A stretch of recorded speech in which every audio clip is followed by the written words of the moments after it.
Hello friends, और आज हम पढ़ेंगे वैद्युत द्विध्रुव के कारण निरक्षीय स्थिति में वैद्युत क्षेत्र की तीव्रता।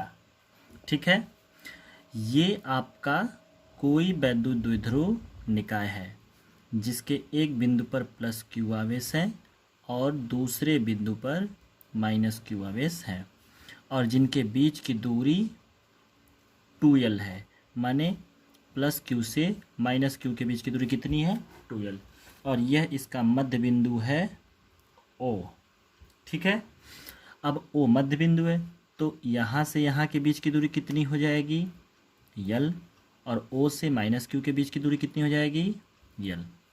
इससे निरक्षीय स्थिति में स्मॉल r मीटर दूरी पर, निरक्षीय माने 90 डिग्री पर, ये r मीटर दूरी पर कोई बिंदु P है जिस पर हमें वैद्युत क्षेत्र की तीव्रता का मान ज्ञात करना है। एक बार फिर से देखिए, यह आपका एक वैद्युत द्विध्रुव निकाय है जिसके बीच की दूरी कितनी है? 2L।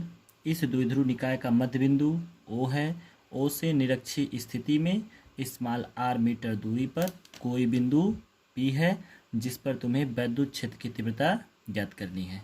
ठीक है, एक बार देखिए, ये O से, ये आपका O है, O से माइनस क्यू के बीच की दूरी कितनी, प्लस क्यू के बीच की दूरी कितनी है? L है। O से माइनस क्यू के बीच की दूरी कितनी है? L है। O से स्मॉल r मीटर दूरी पर निरक्षीय स्थिति में कोई बिंदु P है जिस पर हमें उत्पन्न वैद्युत क्षेत्र की तीव्रता ज्ञात करना है। इसका मतलब ये जो P है उस पर माइनस प्लस क्यू आवेश के कारण कितना बल कार्य करेगा, माइनस क्यू आवेश के कारण कितना बल कार्य करेगा, ये बात ध्यान में रखिएगा। ठीक है, ऐसा मान लेते हैं माइनस क्यू से P के बीच की दूरी कितनी है? D है। और प्लस क्यू आवेश से P के बीच की दूरी कितनी है बच्चों? यह भी आपका मान के चलते हैं D। अगर हम नाम देना चाहें तो यहाँ पे मान लेते हैं ये कोई बिंदु A है और यह कोई बिंदु B है। तो आपके दो त्रिभुज बनेंगे। एक त्रिभुज बनेगा AOB, माने पहला त्रिभुज ये हो गया। दूसरा त्रिभुज बनेगा BOP, ये दूसरा त्रिभुज हो गया। एक त्रिभुज, दो दूसरा त्रिभुज। ये कोण कितने डिग्री का है? 90। 90 के सामने वाला जो भुजा होती है उसे बोलते हैं कर्ण। क्या बोलते हैं? कर्ण। ये थीटांश झुका हुआ है तो थीटा के सामने वाली भुजा को बोलते हैं लंब।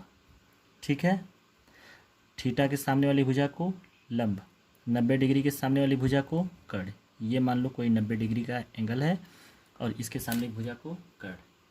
ध्यान दीजिए, अगर हम लिखें त्रिभुज उसी तरीके से देख लीजिए, इसमें भी दूसरे पहले वाले त्रिभुज में यह आपका 90 डिग्री है तो 90 डिग्री के सामने ये हो जाएगा कर्ण। ये आपका थीटा है तो थीटा के सामने ये हो जाएगा लंब। ठीक है, अब देखिए D का मान आपको निकालना है तो कैसे निकालेंगे? देखिए, कर्ण का स्क्वायर बराबर होता है लंब का स्क्वायर प्लस आधार का स्क्वायर, जैसा कि पाइथागोरस प्रमेय में क्लास 10th में आपको पढ़ाया गया था। कर्ण कौन है? D है तो D का स्क्वायर बराबर L का स्क्वायर। लंब कौन है? ये भुजा है, इसकी लंबाई कितनी है? R है तो R का स्क्वायर प्लस ये लंबाई है आपका L। आधार बचा आपका यही, ये दोनों आधार हैं आपके, तो आप ये वाला त्रिभुज लें चाहे ये वाला त्रिभुज लें, दोनों त्रिभुज में से किसी भी त्रिभुज की बात करें तो आधार कितना है? L। तो ये L का स्क्वायर, माने D की वैल्यू कितनी हो जाएगी? कड़ी में R square plus L square, ये आ गई आपकी D की वैल्यू। ठीक है, ये बातें समझ में आ गया। चलिए अब बात करते हैं माइनस क्यू से P के बीच की दूरी कितनी है? D है। प्लस क्यू से P के बीच की दूरी कितनी है? D है। चाहे आप माइनस क्यू से P के बीच की दूरी निकालें चाहे प्लस क्यू से P के बीच की दूरी निकालें, कितनी आ रही है? D। ऐसा मान के चलते हैं, आपको अभी ये वैल्यू पता नहीं है। अगर आपको ये वैल्यू ज्ञात करना है तो आपने पाइथागोरस प्रमेय से यहाँ पर ये वैल्यू ज्ञात की है। ठीक है, अभी आपको इस वैल्यू का प्रयोग नहीं करना है, अभी आपको यहाँ से वैल्यू फाइंड करना है। चलिए, माइनस क्यू आवेश से P के बीच की दूरी D, प्लस क्यू आवेश से P के बीच की दूरी D, तो आप लिखेंगे प्लस क्यू आवेश से P के बीच की दूरी दूरी कितनी है, d है, प्लस q आवेश, प्लस q आवेश के कारण p पर उत्पन्न वैद्युत क्षेत्र की तीव्रता यदि E1 हो तो E1 इक्वल टू होता है K Q upon R square. R की जगह पे आपकी डिस्टेंस क्या है, डी, यानी आप लिख देंगे D square. Equation number first, ठीक है। इसी प्रकार से आप लिखेंगे माइनस क्यू आवेश से पी के बीच की दूरी, पी के बीच की दूरी कितनी है, डी है, माइनस क्यू आवेश के द्वारा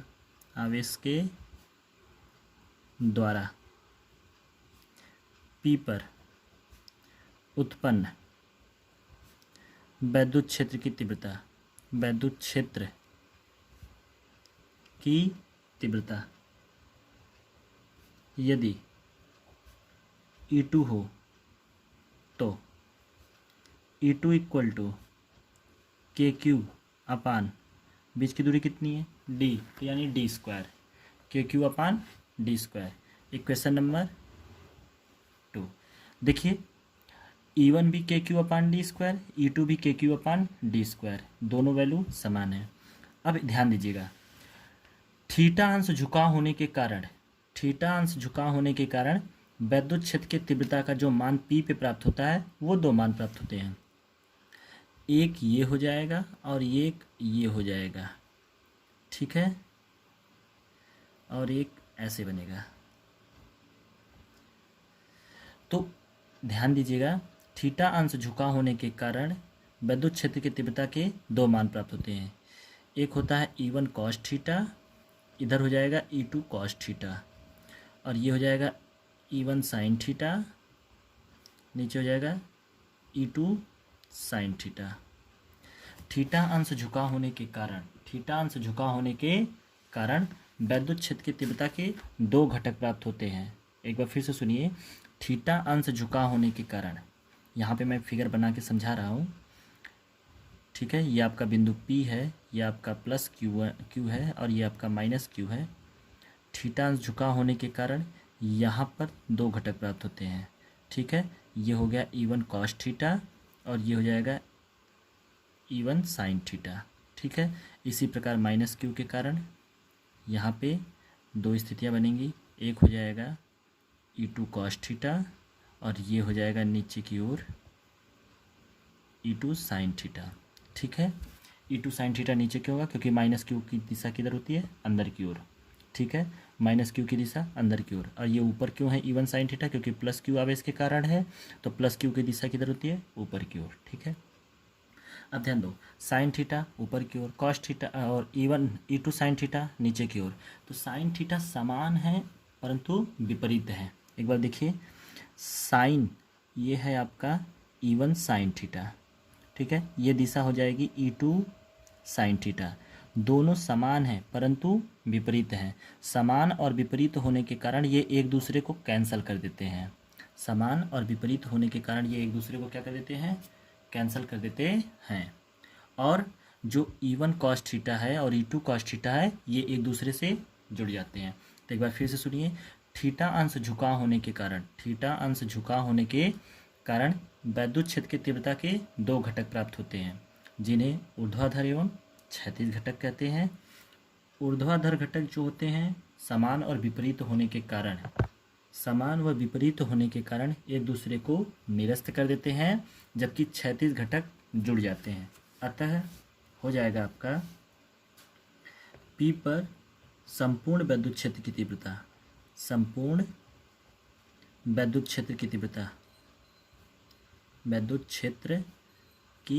तीव्रता कितनी हो जाएगी आपका बच्चों, तो आपका हो जाएगा E बराबर हो जाएगा E1 cos theta plus E2 cos theta. अब आप देखिए E1 कॉस थीटा, ये हो गया आपका समीकरण नंबर 3। E1 कॉस थीटा का मान कितना है, KQ/D²। तो लिख दीजिए equal to KQ/D² cos theta plus E2 का वैल्यू कितना है, KQ/D²। तो KQ/D² कॉस थीटा। देखो दोनों चीज़ समान लिखा गया है, दोनों value KQ/D² cos theta, KQ/D² cos theta, दोनों एक ही चीज़ है। तो दोनों को जोड़ देंगे तो ये हो जाएगा 2KQ/D² कॉस थीटा। ठीक है, ध्यान दीजिए के को आगे कर दीजिए, ये हो जाएगा 2Q/D² कॉस थीटा। एक बार देखिए यहाँ पे आ जाइए और आपका देखिए ये एक एंगल है और यहाँ पे इस ट्रायंगल में देखिए, इस ट्रायंगल को हम फिर से समझा देते हैं। यहाँ पे बना के आपको एक छोटा सा ट्रायंगल, यहाँ पे आप देख लीजिए कि ये आपका प्लस क्यू आवेश था, ये आपका माइनस क्यू आवेश था, ये आपकी निरक्षीय स्थिति में कोई बिंदु P था और ये थीटा था। ठीक है, ये आपका मध्य बिंदु O है। ये प्लस क्यू से यहाँ के बीच की दूरी कितनी है, L, ये बीच की दूरी D और ये था आपका R था। अब इस तीनों त्रिभुज में लिखेंगे कॉस थीटा से, ये आपका अलग है, लिखेंगे कॉस थीटा इक्वल टू, तो कॉस थीटा बराबर होता है आधार बटे कर्ण।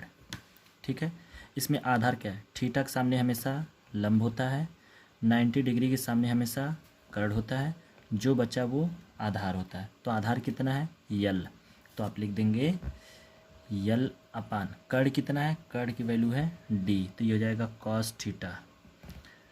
तो आपका कॉस थीटा की वैल्यू आ गई L/D, तो आप यहाँ पे रख देंगे तो आपको E बराबर मिल जाएगा, आपको E बराबर मिलेगा, यहाँ पे आप लिखेंगे E इक्वल टू हो जाएगा K2Q/D²। कॉस थीटा लिखा गया है, कॉस थीटा की वैल्यू आप कितना निकाले हैं, L/D निकाले हैं, तो आप लिख देंगे इंटू L/D। तो ये E बराबर हो जाएगा K2QL/D, एक स्क्वायर है और यहाँ घाते 1 है तो ये हो जाएगा घात 3। ठीक है, अब आप लिखेंगे द्विध्रुव आघूर्ण की परिभाषा से, द्विध्रुव आघूर्ण की परिभाषा से, आघूर्ण की परिभाषा से, परिभाषा से क्या लिखेंगे, P बराबर होता है 2QL। तो जहाँ लिखा गया है 2QL वहाँ लिखना है आपको P। कहाँ लिखा गया है, यहाँ पे लिखा गया है 2QL, उस 2QL की जगह पे आप क्या लिख देंगे, P। तो जैसे ही आप P लिखेंगे तो क्या हो जाएगा, आपका 2QL की जगह पे आपने P लिखा तो ये हो जाएगा E इक्वल टू हो जाएगा KP/D⁻3, ये आपकी वैल्यू आएगी। अब आप D का मान निकाले हैं, D का मान क्या निकाले थे, आप D का मान निकाले थे, जहाँ मैं लिख दे रहा हूँ, जहाँ D बराबर आप लिखे थे, कितना लिखे थे, रूट्स में R² प्लस L², ये लिखे थे। ठीक है, अगर हम D बराबर इसके रूट को हटाएं तो इस रूट को हम इस प्रकार लिख सकते हैं, R² प्लस L² के घाते 1/2। अब अगर मैं इस D के घाते 3 करूँगा तो ये जितना लिखा गया है इस पूरे के घाते 3 हो जाएगा। इसका मतलब R² प्लस L² के घाते 1/2 और पूरे के घाते 3, क्योंकि इधर D का मान तो ये था लेकिन D के घाते कितना किया, 3, तो यहाँ भी पूरे के घाते कितना जाएगा, 3। अब 3 का गुणा इसके साथ कर दो तो D के घाते 3 बराबर हो जाएगा R² प्लस L², ये हो गया 1/2 गुणे 3। तो यानी कि D के घाते 3 को लिख सकते हो आप R² प्लस L² के घाते 3/2। मतलब D के घाते 3 जहाँ लिखा गया है, D का क्यूब है, उसको तुम लिख सकते हो R² L² के घाते 3/2। मतलब यहाँ लिखा गया है D के घाते 3, वहाँ क्या लिखना है आपको, R² L² के घाते 3/2। तो लिख दो E बराबर हो जाएगा KP/D² R square plus L square के होल पावर 3/2। ठीक है। यदि आपका जो यल का मान है वो बहुत छोटा हो कंपेयर टू आर, तो आप क्या करेंगे, तो यल को हम नगण्य मान लेंगे, इसकी कैलकुलेशन में गिनती नहीं करेंगे, तो ये हो जाएगा के पी अपान आर स्क्वायर के होल पावर 3/2, 2 से 2 कैंसल, इक्वल टू कितना हो जाएगा, के पी अपान आर के पावर 3। और यही आपका निरक्षीय स्थिति में वैद्युत क्षेत्र की तीव्रता है। कितनी है वैद्युत क्षेत्र की तीव्रता, ई बराबर के पी अपान आर के पावर 3, ये आपकी वैल्यू हो गई। ठीक है। अच्छा, इसका मतलब दो बातें, निरक्षीय स्थिति में जो वैद्युत क्षेत्र की तीव्रता होती है ई की वैल्यू, वो आवेशों पर निर्भर नहीं करती, वो द्विध्रुव आघूर्ण पर निर्भर करती है, मतलब E is proportional to P. दूसरी बात, वह स्क्वायर पर निर्भर नहीं करती, वह आर पावर 3 माने तृतीय घात के व्युत्क्रमानुपाती होती है, 1/r⁻³ रहेगा। ठीक है, 1/r⁻3। तो ये द्विध्रुव आघूर्ण के अनुक्रमानुपाती और बीच के दूरी के तृतीय घात के व्युत्क्रमानुपाती होता है। ये आपका डेरिवेशन है। अब हम पढ़ेंगे वैद्युत द्विध्रुव आघूर्ण के कारण निरक्षीय स्थिति में वैद्युत विभव। तो फिर वैसे ही प्रक्रिया चलेगी हम लोग की। यह आपका कोई वैद्युत द्विध्रुव निकाय है जिसके एक तरफ -q दूसरी तरफ +q, और इसके बीच की दूरी कितनी है, अल्पतम, और अल्पतम दूरी को हमने बताया था कि आप 2l लिखेंगे। ठीक है। और द्विध्रुव निकाय का यह मध्य बिंदु O है, तो O से -q के बीच की दूरी l, O से +q के बीच की दूरी l, क्योंकि यह मध्य बिंदु है तो 2l को आधे आधे में बांट दो तो l और l बढ़ गया। अब निरक्षीय स्थिति में स्मॉल r मीटर दूरी पर कोई बिंदु P है जिस पर हमें वैद्युत विभव का मान ज्ञात करना है। निरक्षीय स्थिति माने 90 डिग्री। अब कितनी दूरी पर है वो, स्मॉल r मीटर दूरी पर है। निरक्षीय स्थिति में बिंदु O से निरक्षीय स्थिति में स्मॉल r मीटर दूरी पर कोई बिंदु P है जिस पर हमें वैद्युत विभव का मान ज्ञात करना है। मतलब इसके द्वारा +q और -q के द्वारा कोई बनाया गया आवेश है, कोई वैद्युत क्षेत्र है, कोई वैद्युत क्षेत्र है, और उस वैद्युत क्षेत्र के भीतर हमें बिंदु P पर किसी आवेश को लाने में किया गया कार्य कितना होगा, इसी की हमें क्या करना है, गणना करनी है। तो हम कहेंगे -q आवेश से P के बीच की दूरी कितनी है, मान लेते हैं d है। इसी प्रकार +q आवेश से P के बीच की दूरी कितनी है, तो यह भी मान लेते हैं d है। ठीक है। एक बार फिर से देखिए कि -q से P के बीच की दूरी d, +q से P के बीच की दूरी d है। अतः अब हम देखेंगे कि -q आवेश से P के बीच की दूरी, P के बीच की दूरी कितनी है, हम लोग कितना निकाले थे, -q आवेश से P के बीच की दूरी स्मॉल d। तो -q आवेश के कारण P पर उत्पन्न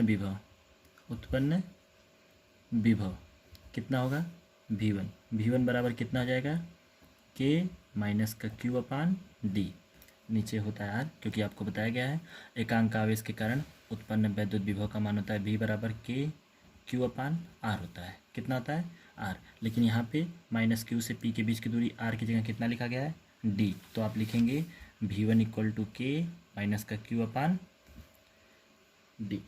इक्वेशन नंबर फर्स्ट बना के छोड़ देंगे। ठीक है।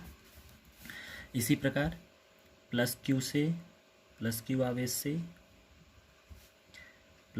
से P के बीच की दूरी, कितनी है, +q आवेश ये है, यहाँ से P के बीच की दूरी कितनी है, D है, यही दूरी है ना, तो ये दूरी कितनी है, D, तो आप लिख देंगे D है। उसके बाद +q आवेश के